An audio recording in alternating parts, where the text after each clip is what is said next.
Have you ever created something that you were once proud of, then to look back on said thing years later and just wonder, what was I doing? I've been drawing fake Pokemon for years, and I've decided to go back and review all the ones that I drew 4 years ago, because they are interesting. Welcome to DeadBedSpread's Fakémon Reviews, starring me, DeadBedSpread.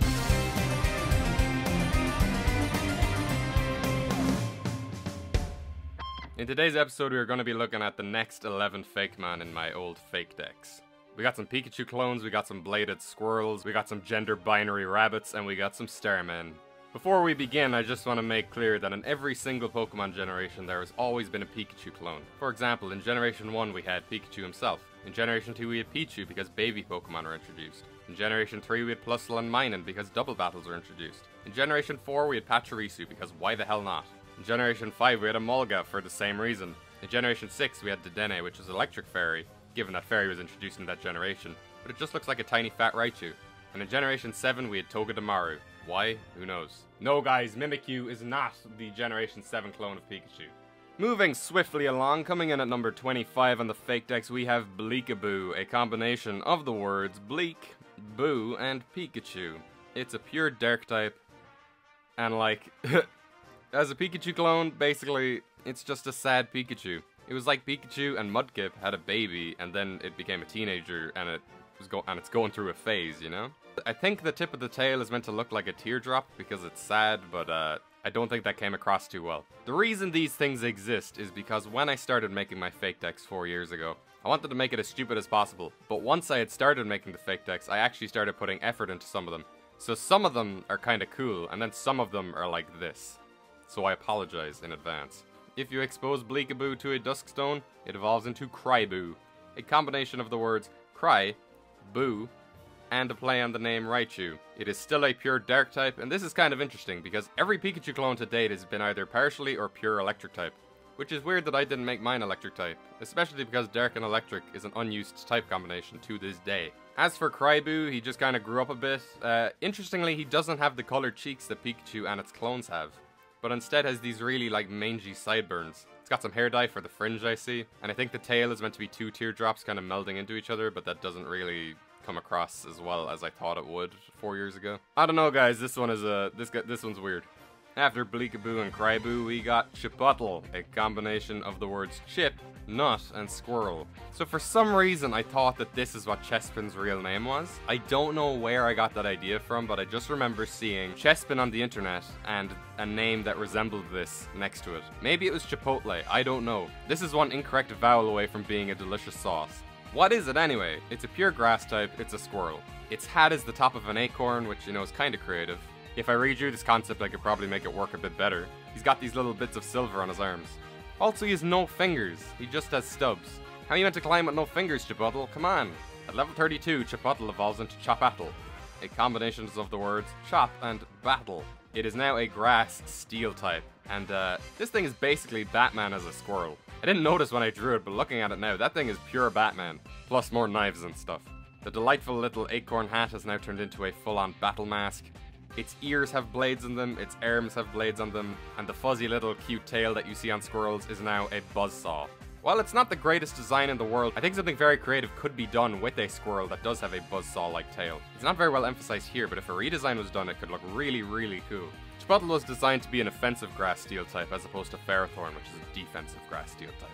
As I mentioned in the second video in this series, when I was designing this fake deck, I took the original Pokedex with the original 151 Pokemon, and I used that as a template for making my own one. What's coming up is what I did with the Nidoran pairing, with the female one coming first. And guys, this is the most terrible thing on planet Earth.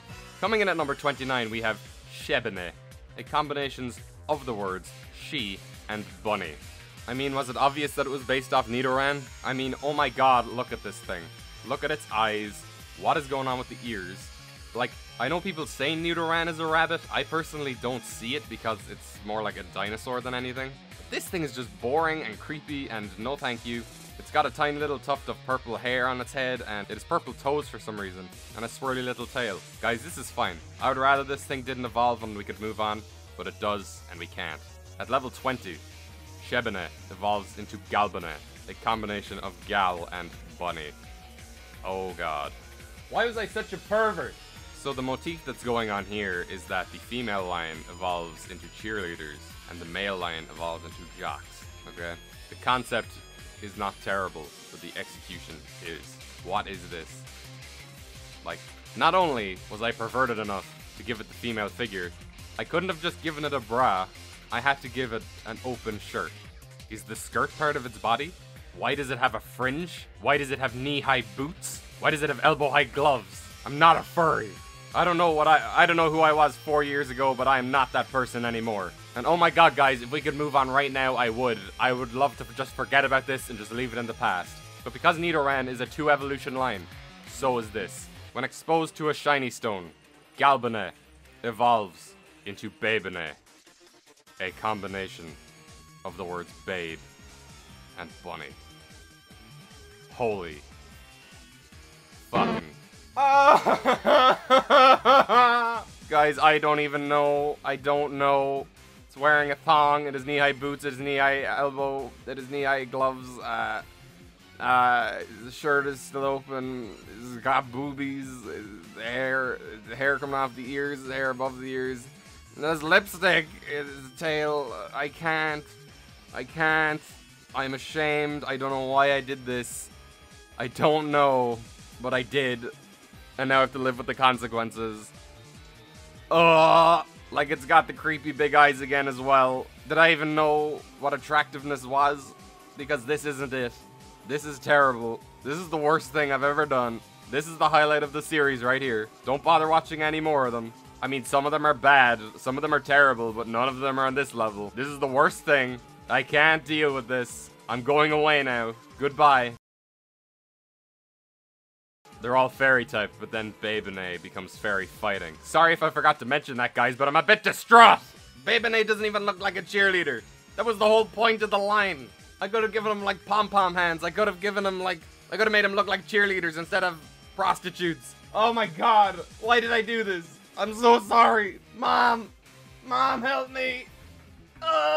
Coming in after the abomination that is the Sheban line, we have Hey-Bun, a combination of the words he and bunny. How creative am I? Like, it's the same thing that's going on with Sheban, except it has light blue toes, light blue hair on its head, and the tail is pointier hairs because it's edgy. I do think that this thing is easier to look at than Sheban, but it's still not great. At level 20, Hey-Bun evolves into Gaibane, a combination of the words guy and bunny. Oh my god, look at this hair. Look at this hair. Why does he have an earring? He's got the gloves and the boots, but now he has shorts on instead of a skirt. I don't know what this band going around the neck is. Like, if I wanted it to be a jock, I should have designed the pattern to look like a jacket or something. Like the previous line, these guys are all fairy, but once exposed to a shiny stone, Gaibane evolves into Buff-Bun, a combination of the words buff and bunny, and it gains the fighting type. This is not terrible, but it is not great either. It's like something you'd find in a Sonic fanfiction, you know? It looks like a Sonic OC. Guys, this is my Sonic OC, Buff-Bun. I have nothing to say about it. It's got the gloves, it's got the things, it has pecs, it's got the weird straps going over its shoulders, actually covering its traps. This guy's ripped. I'm done with these bunnies. I'm gone. Good day.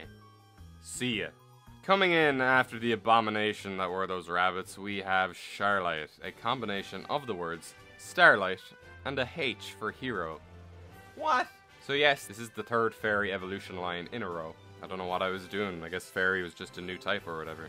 Interestingly, even though I was using light type in my fake decks, Sherite used to be light type.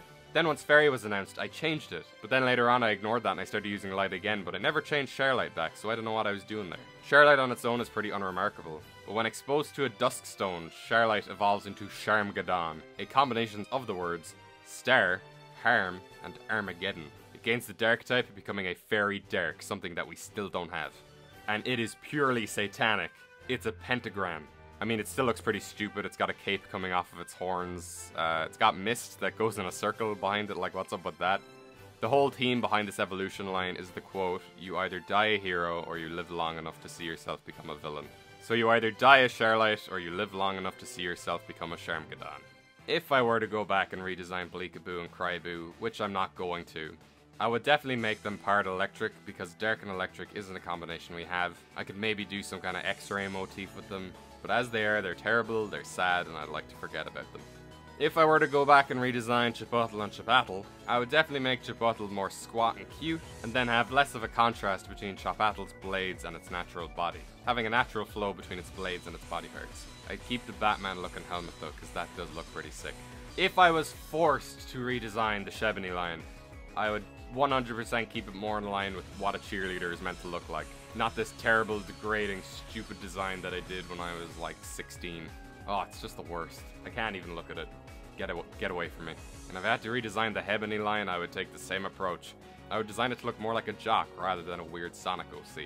Now naturally you'd be wondering what would I do to the Sherite line if I was to redesign them. Well, fortunately for you, I have redesigned them. Sherite is now called Staragon, a combination of the words star and paragon. It means like hero or good doer, whatever.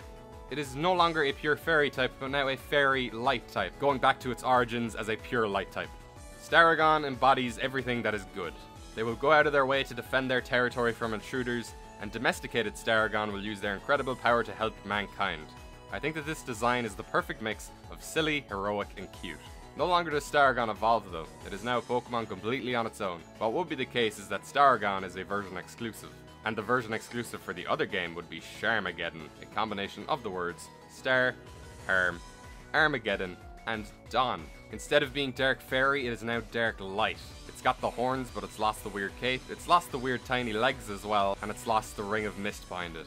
It's not as pentagrammy, but it's still pentagrammy.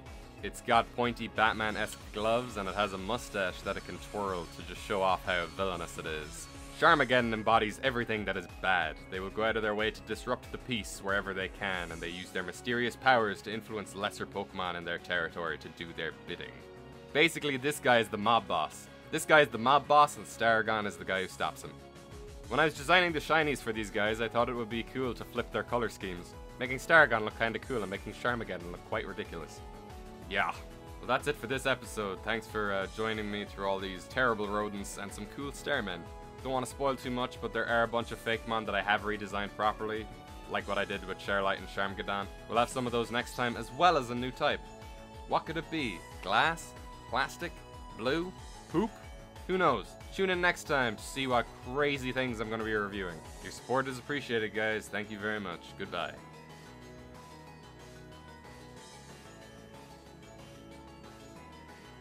The delightful little acorn hat has now turned into a full-on helmet.